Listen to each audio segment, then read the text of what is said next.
విజయవాడలో వరదలకు ప్రకృతి ఓ కారణమైతే వైసీపీ నేతలు మరో కారణమని టీడీపీ నేత మాజీ మంత్రి డొక్కా మాణిక్య వరప్రసాద్ విమర్శించారు.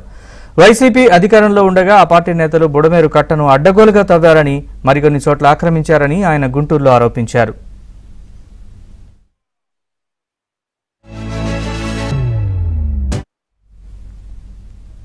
మరోవైపు టీడీపీ కార్యాలయంపై దాడి కేసులో నందిగం సురేష్ పాత్రధారి మాత్రమేనని, అసలు సూత్రధారి సజ్జల రామకృష్ణారెడ్డి అని డొక్కా చెప్పారు.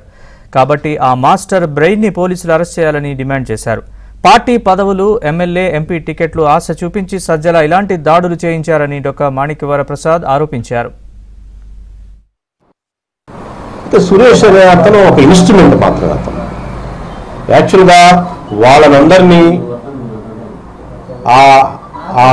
ఆ దుర్మార్గపు కార్యక్రమం, ఆ అప్రచారజనకమైన కార్యక్రమం, ఆ దుర్మార్గాన్ని పురుకొల్పిన వ్యక్తి సజ్జల రామకృష్ణారెడ్డి. అసలు కల్ప్రిట్ని అరెస్ట్, అసలు నేరస్తుని అరెస్ట్ చేయకుండా చిన్న చిన్న వాళ్ళది ఇన్స్ట్రుమెంట్స్ వీళ్ళంతా ఇక్కడ మ్యాడ్ రష్ పెట్టారు. వీళ్ళందరికీ ఒక మ్యాడ్ రష్ క్రియేట్ చేశారు. ఏంటది? మీరు నేరం చేస్తేనే మీకు పదవులు, మీరు దాడి చేస్తేనే మీకు పదవులు, మీరు తిడితేనే మీకు పదవులు, సీట్లు అని ఒక మ్యాడ్ రష్ క్రియేట్ చేశారు. ఆ క్రష్లో పాపం చాలా మంది ఇన్స్ట్రుమెంట్స్ అయ్యారు, ఇన్స్ట్రుమెంట్స్గా ఉపయోగపడ్డారు. వీళ్ళంతా వాళ్ళే. అందువల్ల అసలు ప్లాన్ చేసి ఈ నేరాన్ని క్రియేట్ చేసి ఆలోచించి అసలు క్రిమినల్ బ్రెయిన్, అసలు మాస్టర్ బ్రెయిన్ సజ్జల రామకృష్ణారెడ్డిని అరెస్ట్ చేయాలి కదా. ఇతనేంటి, వీళ్ళు చిన్నవాళ్ళదేమో నాకు అర్థం కాదు. వీళ్ళు ఏం చేయమంటే అది చేసేవాళ్ళు.